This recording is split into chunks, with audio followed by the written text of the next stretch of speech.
What if you could help others to find the power to heal themselves, physically, emotionally, and spiritually? When I started teaching my classes, it was in 2002, and I was just doing past life regressions and contacting the subconscious part. But then as the time went on and we found how powerful this was and what we could do with it, a lot of the students began saying, you know, advanced past life regression doesn't really tell what it's all about. This is so much more than that. We think you should change the name. So it was a few years ago, we decided to change the name to Quantum Healing Hypnosis Technique. Help other people to speak to their higher selves. You can. Dolores Cannon has taught thousands of people from across the world how to use QHHT. Now you can learn her method by going directly to themoreshow.com/QHHT. And don't forget to mention the discount coupon MORETALKS.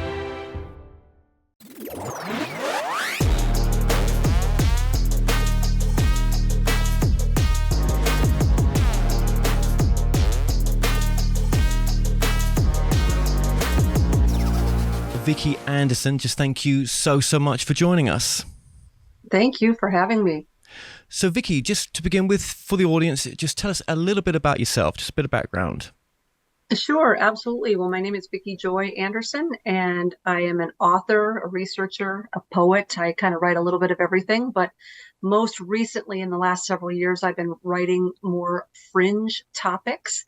So I write for realdarknews.com as well as L.A. Marzulli's PPNS report, which is Politics, Prophecy, and the Supernatural.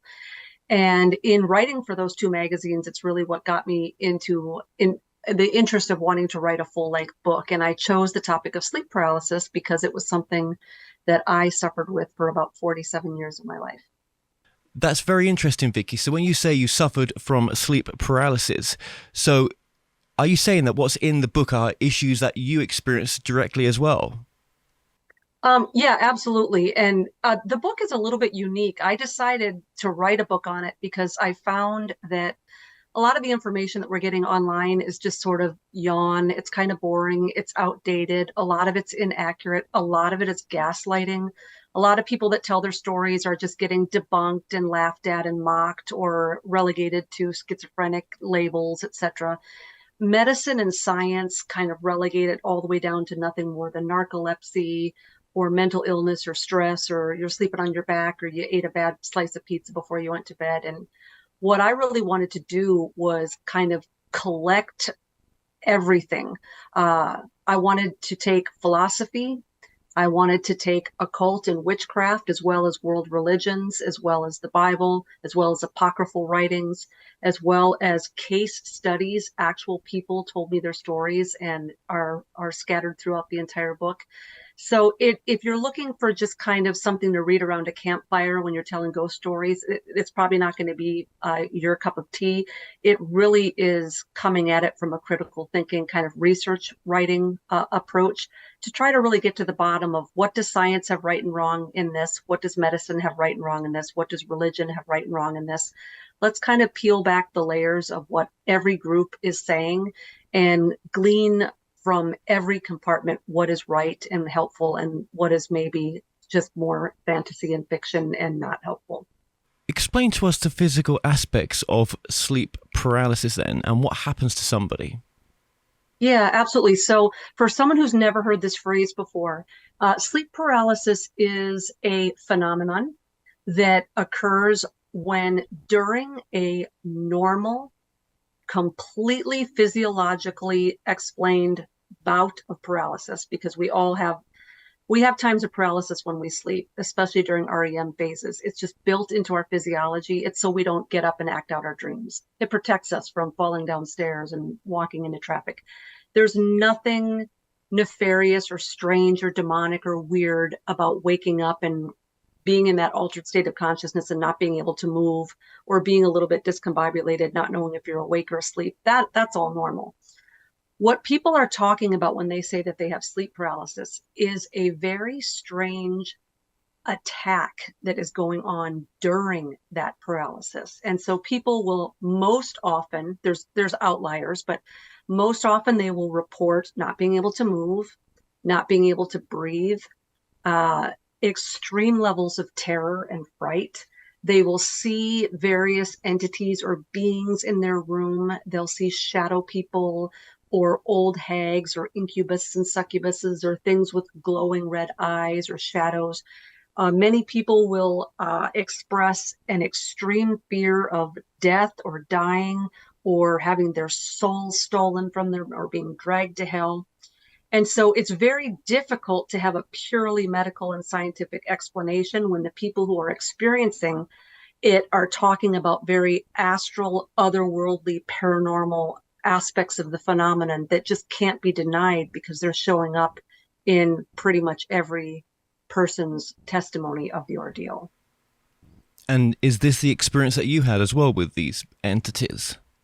Yes, absolutely. I never had the feeling of feeling like I couldn't breathe, that kind of a thing. But I couldn't move, I couldn't speak, and it was heightened levels of terror. I never saw the entities in my room, and of which I'm quite grateful. But as many people with this will attest, you know when something's in the room, and you know when it's left, and you know where it is in the room. We all have a spiritual intuition about us, and we see it played out just in a regular scenario. There's times where we meet a new person or someone walks into the room, or we drive into a certain city and we have a foreboding feeling. And despite logic, we can explain to someone that we did not feel safe in that situation. So, pump that up by about 10 million times, and you've got a sleep paralysis scenario where something is in that room with you, or you are in some other dimensional space at that point in time where the frequency is different, and you just know this is not normal. What was your sort of craziest recollection of sleep paralysis, and when did it stop for you as well? Yeah, so it really only stopped a few years ago for me, which is kind of why I felt the go-ahead to write the book, because I felt like it wouldn't be helpful to write a book extending hope to other people if they then asked you, well, did you get it to stop? And you said no. So um, uh, a lot of my experiences were very boring by the standard of how crazy some of this stuff can get. I mean, people will talk about getting pulled out of their bed and raped and everything. But I probably think the most explicit one that I had, which was maybe about 8 years ago, is it was in one of those mornings that we've all experienced where you have to get up really early, and so you keep waking up, you keep having all these false wakings because you're nervous about missing your alarm or missing the flight. And so you keep waking up, and then you keep dreaming over and over again that you've gotten up out of bed and you've gotten dressed, and then it cycles through and it keeps repeating. So you become completely disoriented as to whether or not you've gotten up or not, and were any of those real. And so I was trapped in one of those cycles. And my alarm was set for 6 a.m. that morning, which becomes relevant in a moment. So I kept waking up and then falling back asleep, but then thinking that I was getting ready, and it was just repeating. So at one point, I didn't know if I was awake or asleep. And so in my mind, a lot of people who have these sleep paralysis experiences are also lucid dreamers. And so you have an awareness that you're asleep, and you kind of have full access to your faculties. And so I was getting tired of this. And so I said, I'm going to just figure out if I'm awake or asleep. And so I'm going to see if I can fly or float through the air or something. And so I was sort of almost like swimming. I was more swimming than flying, and I was like swimming my way out of my bed. And it became an out of body experience, and I was out of my bed. And so then I told myself, okay, I'm going to swim over there to my bookshelf, and if I can pick a book up and open it up, I know I'm awake. And so I got over to the bookshelf, and my hand was just reaching through the book. It was just like mist. And I was becoming a little bit more scared at this point. I was beginning to feel the ominous presence in the room. So I decided that I was going to take both of my hands on both sides of the book and slam my hands as hard as I could to kind of lift up the book. I was determined to lift up the book. So I reached my hands back in preparation to do that. And when both of my hands got in front of me, they were corpse arms. They looked like they were dead. They were almost translucent. They were so white, and you could see the veins through them. And it had dirt on it, kind of like you would come up out of a grave. And then I heard a maniacal laughter. And by the grace of God, it was 6 a.m. and my alarm rang. And I slammed back into my body and woke up, and my heart was pounding. And another thing about sleep paralysis that not everyone always acknowledges is that even after the incident is over and the sense of any sort of presence is gone, there's still residual fear that has to kind of be dealt with. And so on this particular morning, I don't even think it took me 5 minutes to get ready for work. I threw on clothes and grabbed my purse. And as I was locking the door, on this particular house, I had a full pane of window that like ran up and down the side of the door so you could look inside the house. And there was like a sinister voice in my head saying, "I dare you to look in the window," which I didn't want to do because I thought if I see anything, if anything manifests, I'm going to have to admit that I was in the house with it, right? And I literally locked my door with my eyes closed, and I jumped into my Jeep, and it was a somewhat frenetic drive to work. I had to keep telling myself to calm down. You're speeding, you're going too fast. And I got to work, and I was tired from not having slept all night. I was perplexed. I was disoriented. And what I did is I texted a friend of mine, and I didn't even mention anything sinister. I just said I didn't sleep at night. I had all these bad dreams. I've got to put in an 8-hour workday. And this friend of mine he's a spiritual guy. He's a pastor. And so he texted back a prayer, and he just called it out for what it was. And he prayed actually against any demonic entity that was there or whatnot. And the entire fear, everything lifted, and I was able to get through my whole workday. And that was really an eye-opening experience for me, because even though I'd had sleep paralysis most of my life at that point, with that prayer, I don't think I ever realized that these things still somewhat hover and follow you even after you've woke up, that they are still there attached.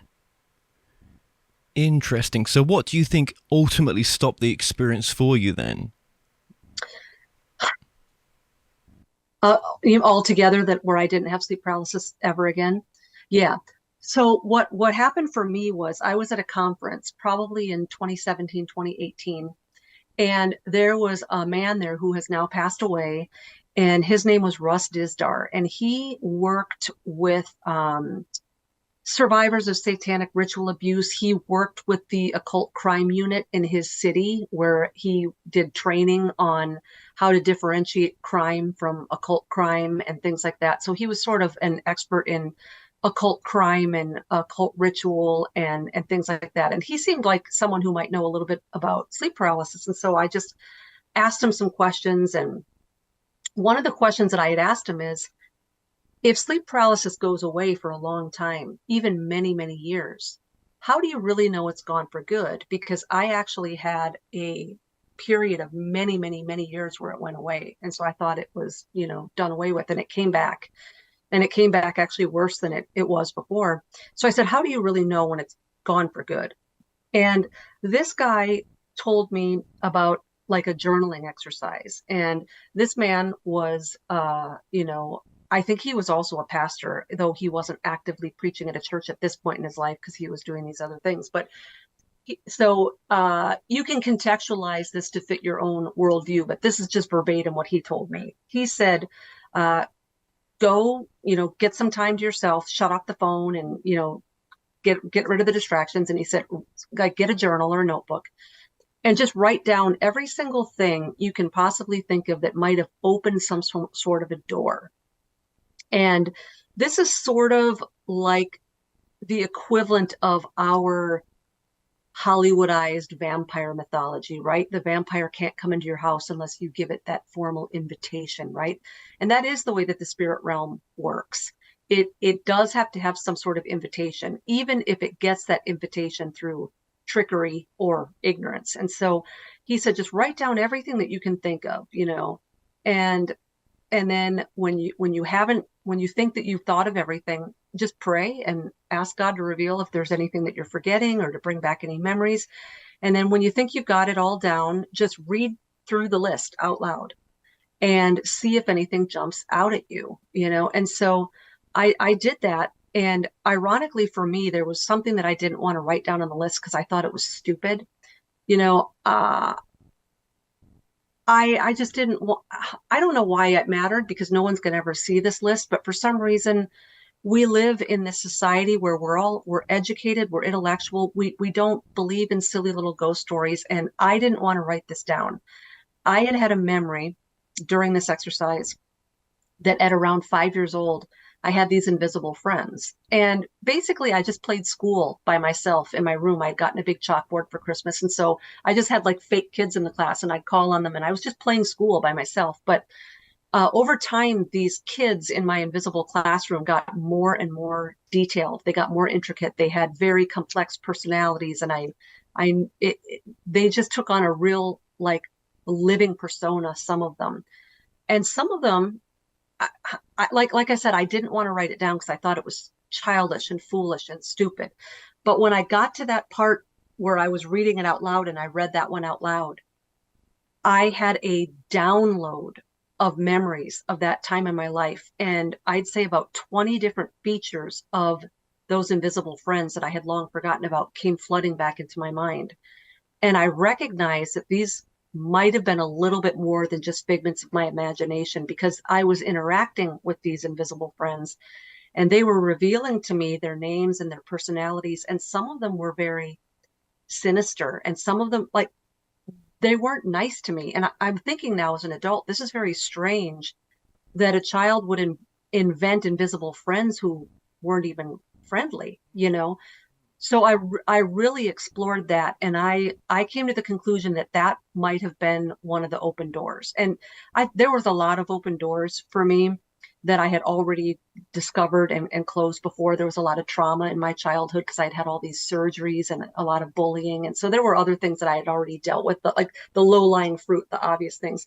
But this thing was not obvious. And when I sort of did war with that particular thing and I acknowledged it out loud and I prayed all of these things over and asked, God to come in and just shut all those doors, I did not have another sleep paralysis experience since that time. So that's how you closed it off, yeah? I did, yep. Interesting. So, well, thank you so much for sharing that as well. Because when I think of sleep paralysis, I just think of not being able to wake up from a dream, being held down. Yes. People talk about that a lot, not being able to get up or move. Yes. But this is much more than that. This goes beyond that because I've had bouts of sleep paralysis where I wake up and I'm like, oh, I can't move. There's nothing scary about it. You're just in between sleep phases and you haven't woke up quite yet. And that's totally normal. And that happens to a lot of people as well. But when people talk about sleep paralysis, they're talking about stuff that are pretty violent and aggressive. They're talking about being assaulted by things. They're actually seeing things manifesting in their rooms. Some people will talk about, shadow people or things with red eyes. And some people will talk about the old woman in the rocking chair. That's one I've heard a lot, strangely. They'll just see a rocking chair in the corner of the room with an old woman rocking on it. Little children laughing. Some people, this is when they'll see the alien greys. The greys will come into the room. 3-foot creatures, depending on culture, people will talk about gnomes or leprechauns, banshees, all sorts of things. In the church tradition, they'll say demons. But there's also situations where it can be not demonic or spiritual at all. There are technological and militarized and occult versions of this, where the occult and various groups like that, they know how to manifest through astral projection into people's rooms. In the military, they do the same thing, but they call it remote viewing. And there's technology now and medications. They have actually figured out in a lab, they have recreated every aspect of sleep paralysis. And so all of this can be medically and scientifically explained and reproduced. And so when I work with people, I try to get to the bottom of, what's your background? What's your culture? Because typically if someone is like very Catholic or very Protestant and were raised up in a very spiritual Christian environment, it usually is something more of the classic demonic sort. But if someone was raised in a military family or a generational Satanist family or in a Masonic family with a long legacy of like secret societies, there's all sorts of rituals and invitations that were done ancestrally, where these doors were opened, and the purpose isn't just scaring people or whatever, but it can be gleaning information, or it can be for control or for other less sinister but equally harassing purposes. I'm trying to get in my head, what do these entities want? If this seems like such a negative experience, that what are they feeding off? What do they want? Yes, absolutely. If you want the long version, you can buy the book. I go on for 250 pages explaining what I believe that their end goal is. But it's interesting too, Kevin, at risk of sounding melodramatic. A lot of times when I'm on podcasts and we get to this question, it's when the tech fails, and it's when the recordings stop, and it's when people get disconnected. And so if you want a little bit of evidence as to perhaps maybe we're onto something, it seems that whenever I try to let this out of the bag, the technology gets scrambled. But take that or leave it. But what's going on here is there is a spirit realm. People call it the astral realm. They call it the astral plane. In the New Testament, it's called the high places. It's in Ephesians 6:12, if you want to look that up. The high places, according to the scriptures, is not where Jesus and God and angels and, all that stuff. That's not the heaven you go when you die. The high places is another dimensional realm where the archons of darkness and the evil forces and the fallen ones and the rebels live. And it tells us flat out in Ephesians 6:12 that these are the ones who are at war with us. They're not our friends, but they know how to pose as our friends. And so what I believe is the ultimate goal of this sleep paralysis is to get people up into those high places, into that dimensional realm, when they're half asleep and confused and disoriented, and they wake up not even remembering half of what's gone on.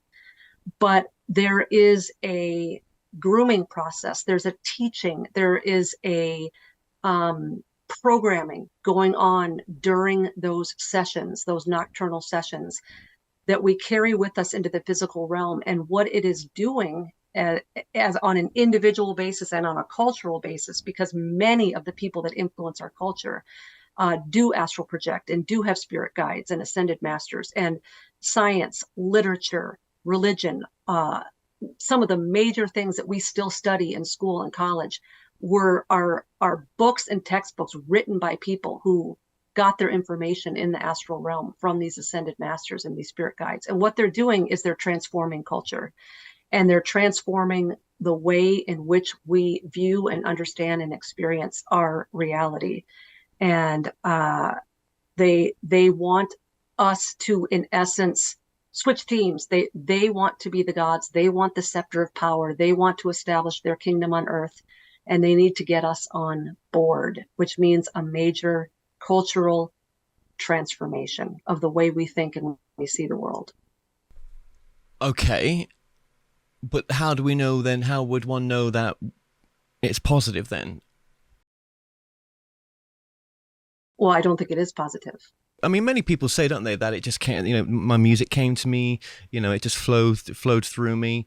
Is that different than maybe saying, and there's many directors that can say that they've had it in a dream as well, that they had this dream, like James Cameron talked about, he had this dream back in the 80s for the Terminator movies. But that, the first two Terminator movies were damn good. It's good entertainment. And if that did come from the dark side, thank you. That's what I would say. It's a great movie, But is it always negative? Was Terminator a warning for future AI potential? Possibly, but would that have come from the dark side? I don't know so much. What do you think? Yeah, so maybe the right word isn't positive and negative. Maybe the right word is true and untrue, or helpful and unhelpful.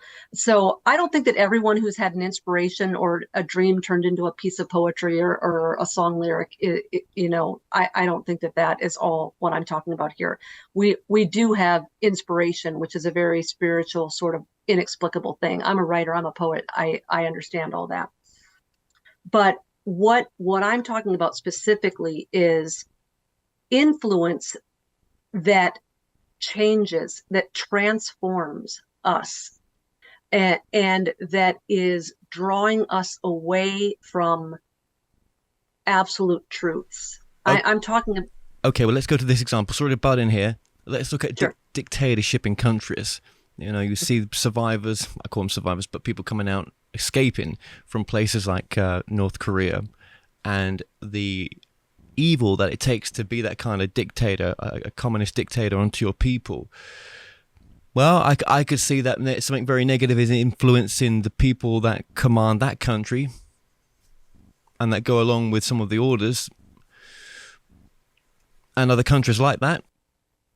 Yeah, I think I know what you're saying, and I'm kind of transcending the conversation to the terrestrial realm. I know, but how do you mix that into the how does that relate to what we're going through though? Yeah, I mean, I'm not one of these people that thinks every single horrible thing going on planet Earth has some sort of a demonic entity behind it. What about if we talk about the Auschwitz and something like? I mean, do you think that Hitler people like that were demonically? I mean, he was messing with the occult, wasn't he?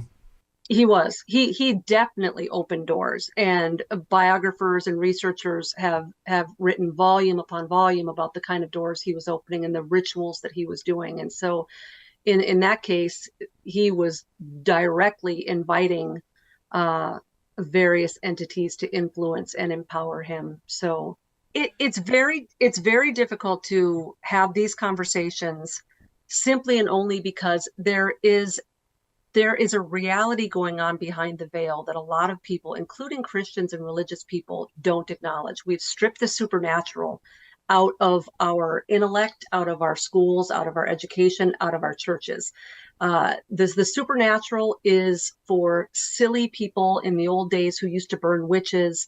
And now it's all about the scientific reason and the intellect and Greek Stoic thought. And so anytime you try to bring in anything sort of supernatural, you are already relegated to being silly and simple-minded or some sort of a religious freak, which isn't even accurate because even in the church, you can't gain any traction on this topic.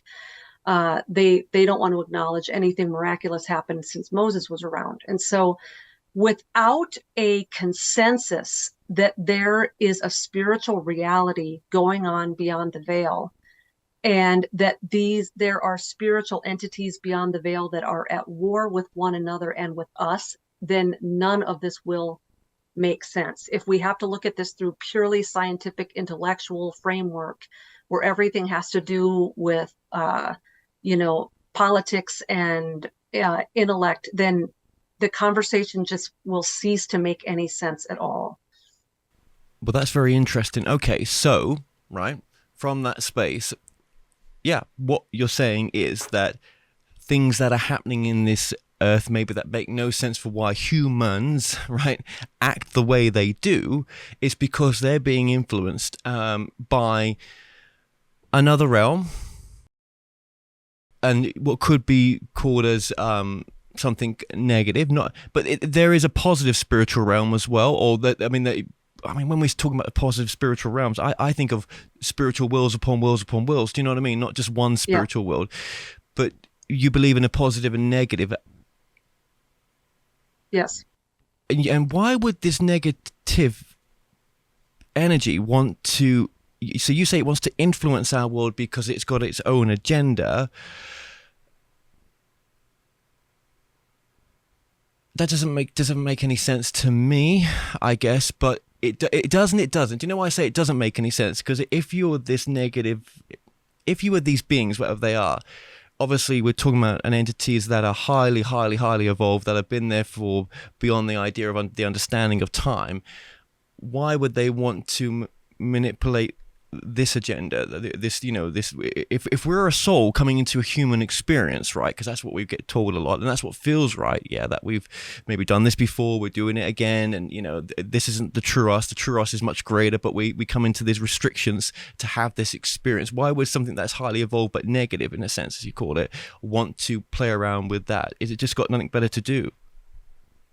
It has nothing to do with what I'm saying is they don't have the scepter. It's all about power. We can see it in our own world.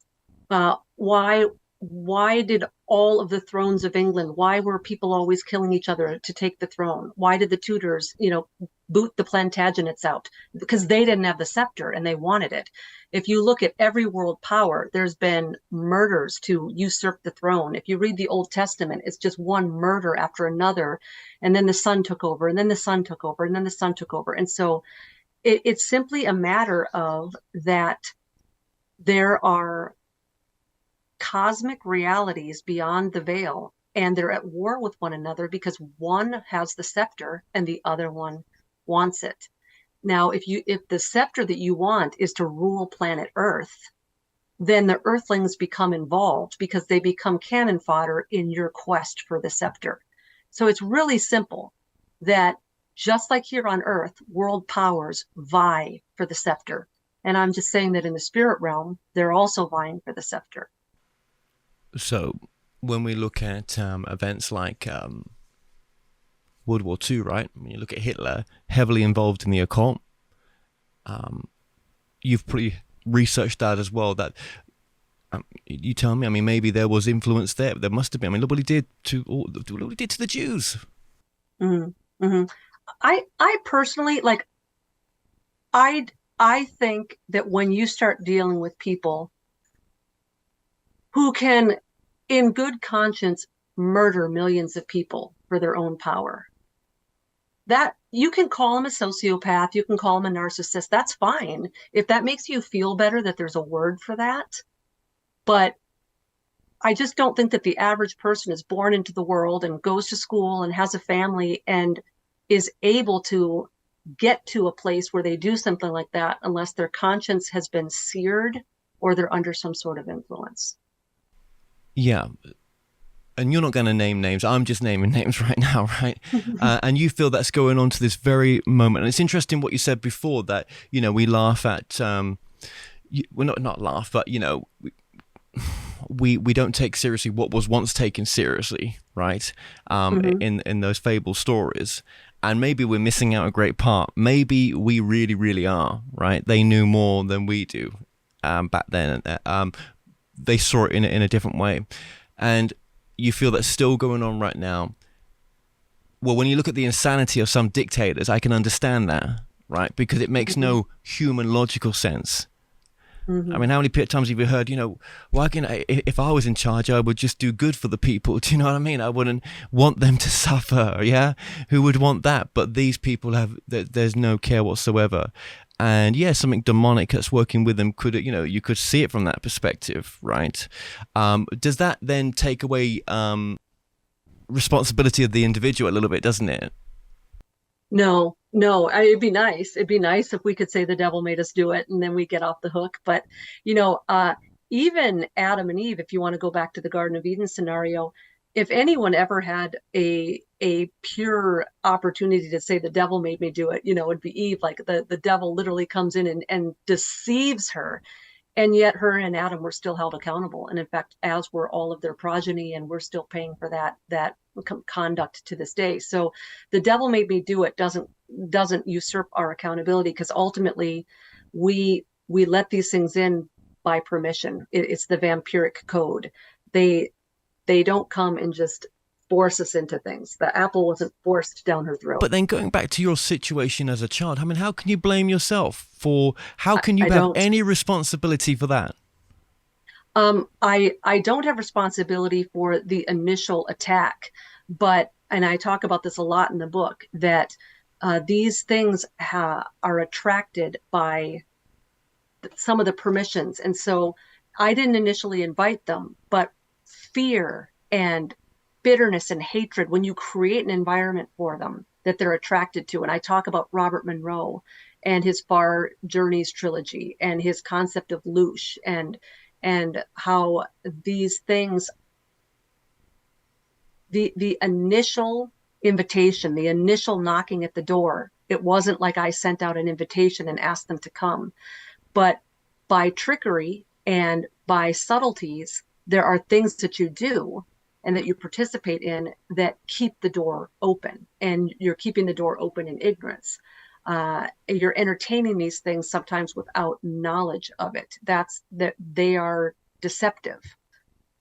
And sometimes we think we're more powerful than them. And some people want to mess around with it thinking, I want to touch upon that darkness. And they have no fucking idea what they're opening up to. Do you know what I mean? I do know what you mean. Yep. Yeah. I've seen that. I don't talk about it, but I've seen it, most definitely. Yeah. How can one stay away, or how can one clean their field in a sense? How can one make sure that, if there is something there working with us, or just to make sure that we cleanse ourselves, but just keep certain doors shut? What's just something just simple we can do you think? Yeah, that's a great question. And you know what's tough about it too, Kevin, because I talk to a lot of people on the phone, and they go through that journal mapping exercise that I talked about, and they come back and they tell me, this is what opened the door. And I'll say, so are you going to close it? And a lot of times, Kevin, they say no. Well, the problem isn't always that people don't know what opened the door. It's that they know what opened the door, but it's an integral piece of their joy and their happiness, and they don't want to get rid of it. It's something that they're clinging to. It's some sort of idol of their own making. And so a lot of it's the same as when you're talking to someone who is an alcoholic. They can tell you more than anyone, here's all the negative things, here's what I did wrong, here's what I shouldn't have done, these were all the mistakes I made.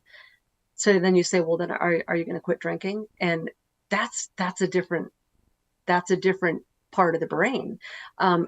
Knowledge and acknowledging is different than the self-discipline and the will and the desire and the self-sacrifice it takes to actually make the change. And so what I find with a lot of people that suffer from this, it isn't so much that they're perplexed as to how it happened.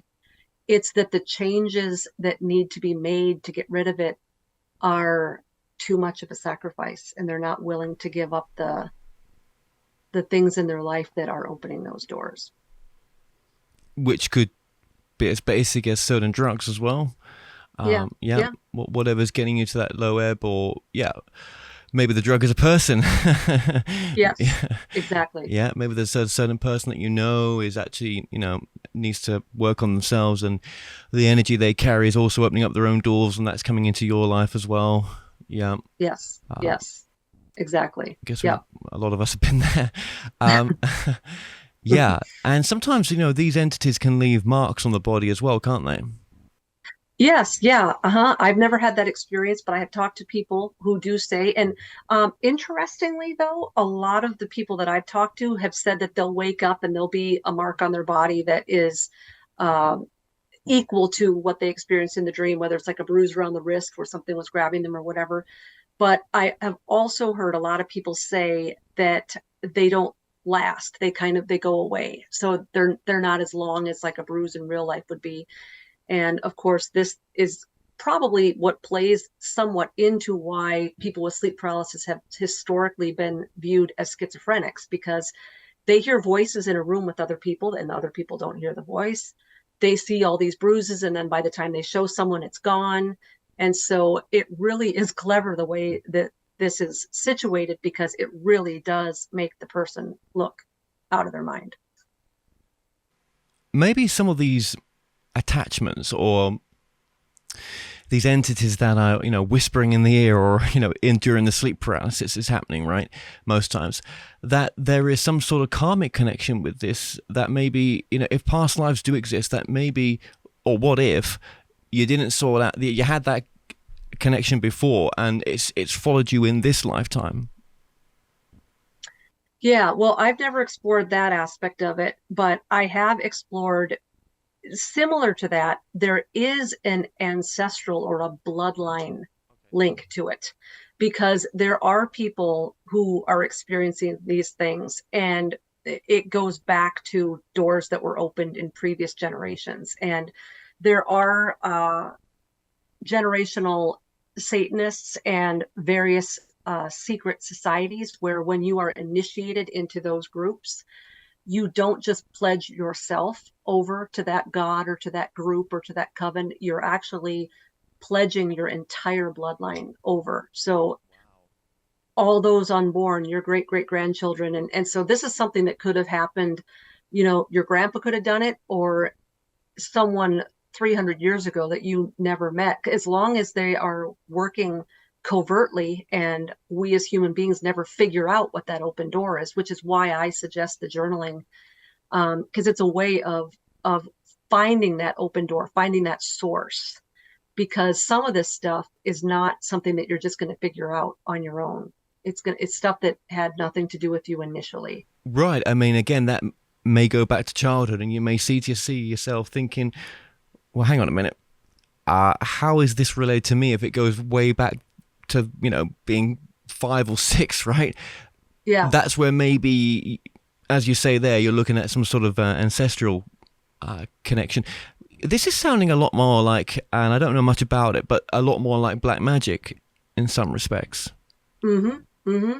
Yep. Well, and earlier when I said, depending upon your cultural lenses, there are aspects of sleep paralysis that can be spiritual or religious, but it can also be of the militarized or of the witchcraft. There's different branches of this. And if there is a lot of cultural, religious, or generational witchcraft type practices, divination, sorcery, root cutting, spell casting, astral projecting, Ouija boards, any sort of like communication with the spirit realm or beyond, that does open the doors. And this, what's wrong with that stuff isn't that it doesn't work. It does work.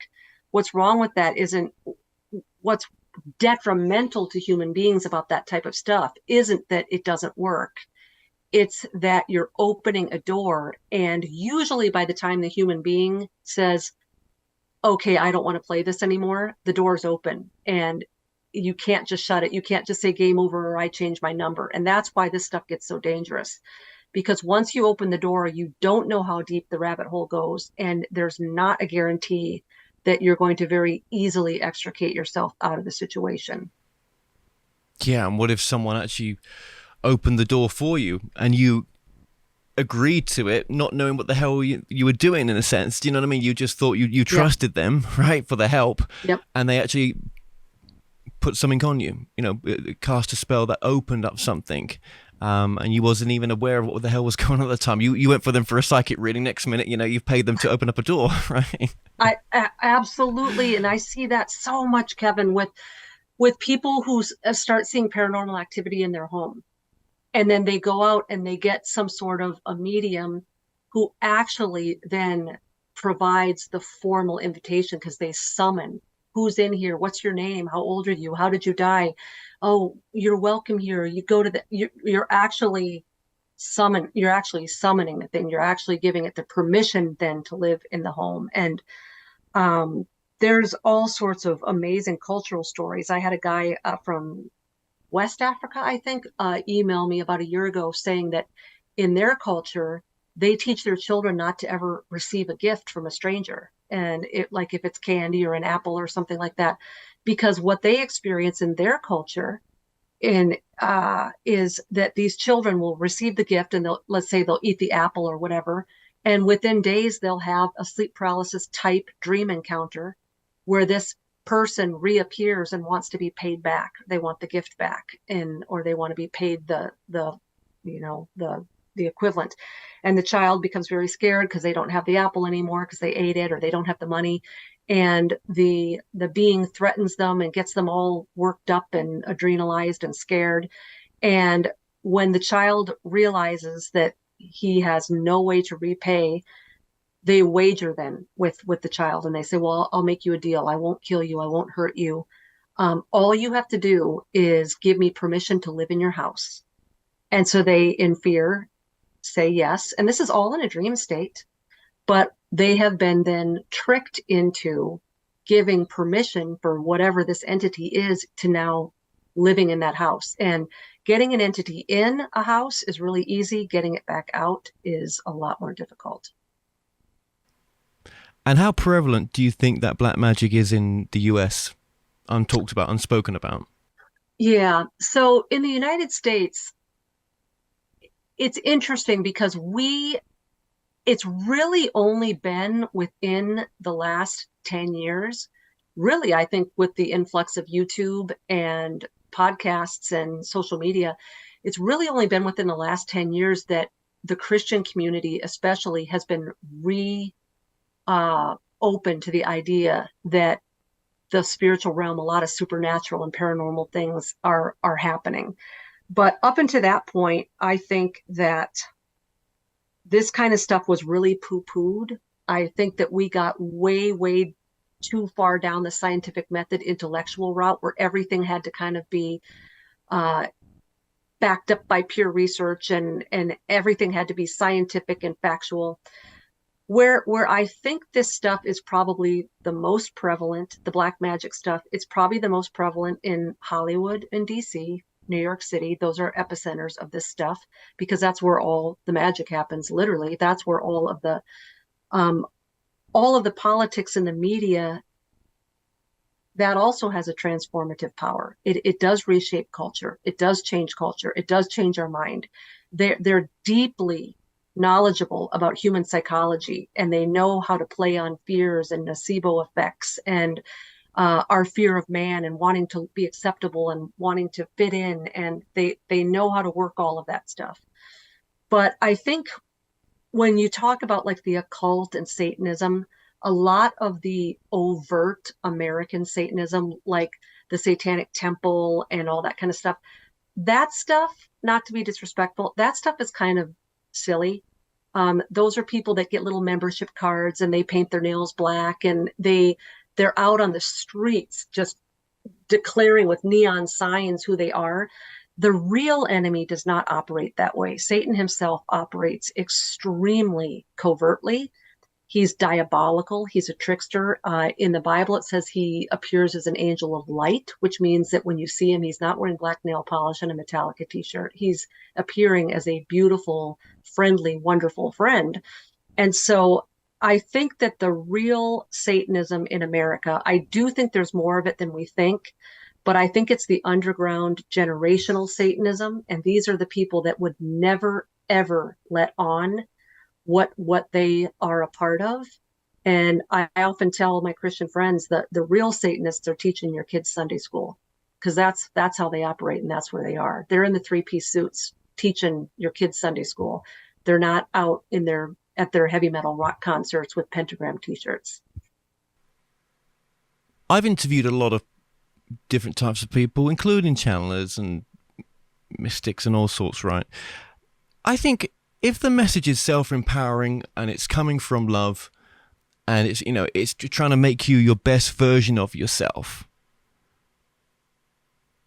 well, that's got to be a positive thing. And if that's Satan or that negative energy disguising itself to use that vessel to put that message out, well,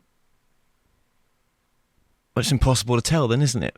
But you can tell in another way, because it's does this resonate with me? How does it make, how does it make me become a better person? Is it logical? Is it useful?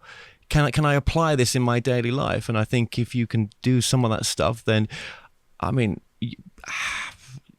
that's not coming from any demonic source, is it? Well, I think it depends on, you got to look at long-term versus short-term results, because there are things that, they could come and give you a good piece of advice and you could say like, you're right, and I'm going to go and give all my money to charity, and now I feel good about that. But the problem is that there's nothing on earth that isn't a progression.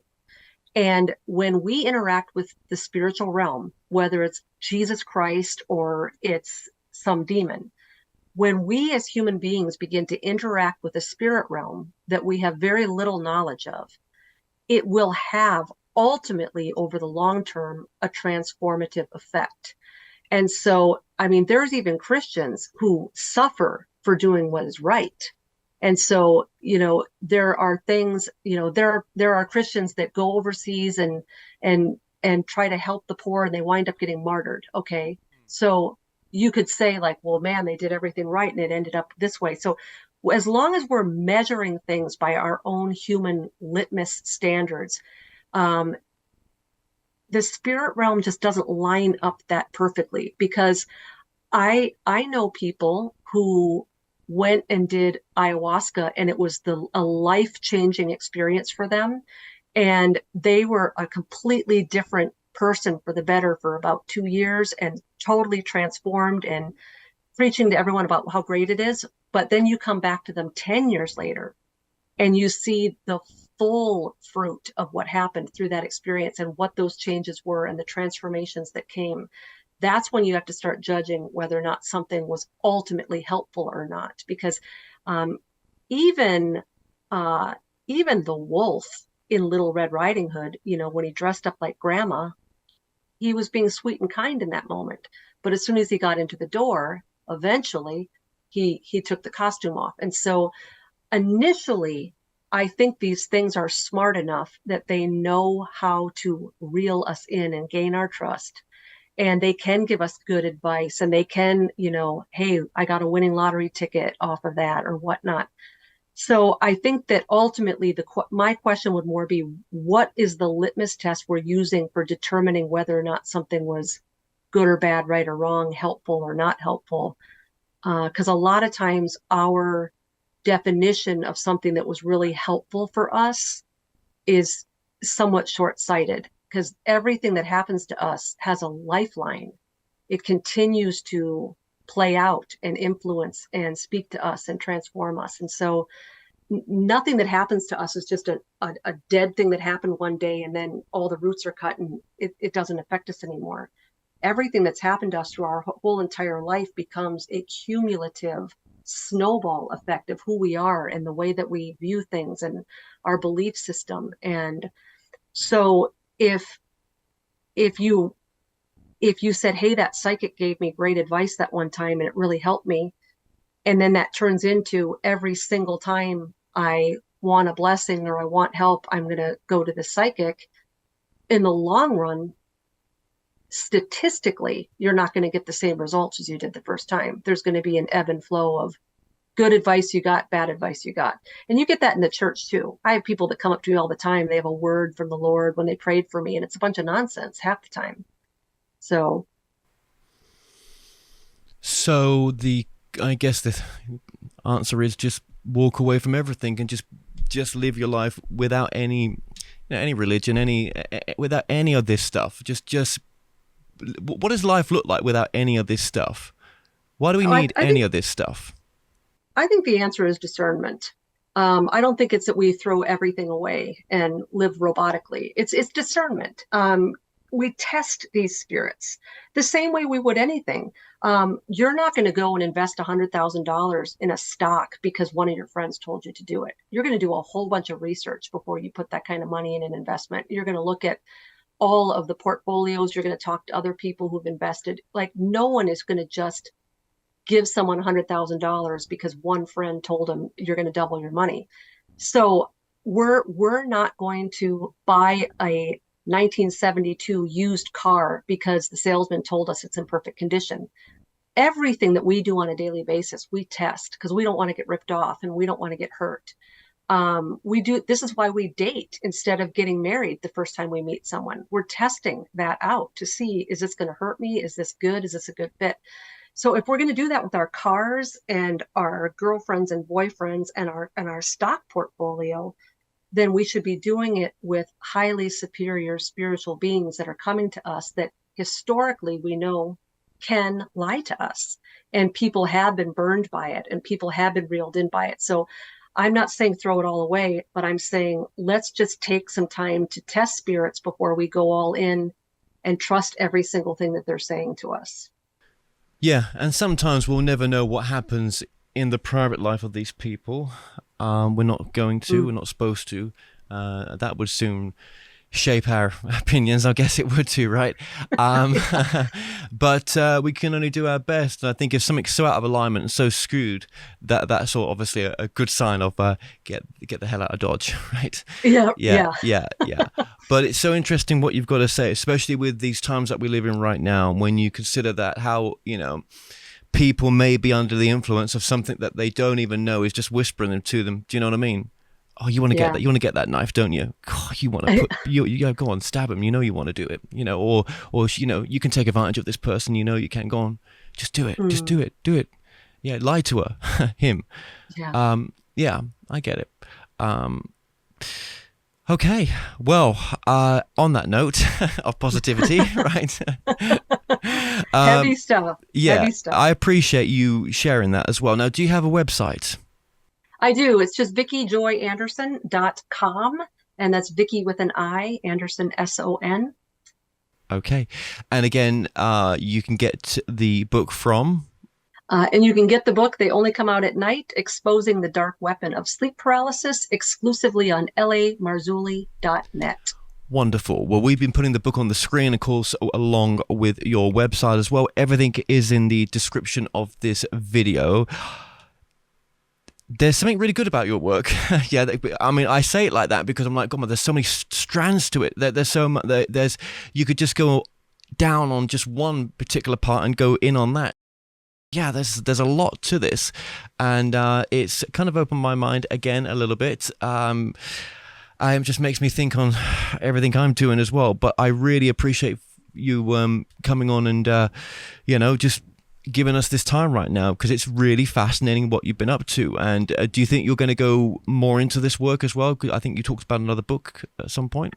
Yeah, I'm definitely going to keep writing. I don't know if I'm going to keep going always on the sleep paralysis stuff. I've been kind of doing a lot of research on AI and ChatGPT and stuff recently. I'm sort of intrigued as to where the end goal of that all is going to be, and I thought that's a pretty fun topic for me these days. So we'll see. That sounds cool. What comes yeah, up that next. sounds fun. But I think this is the core of your work, though. I mean, I just get that feeling.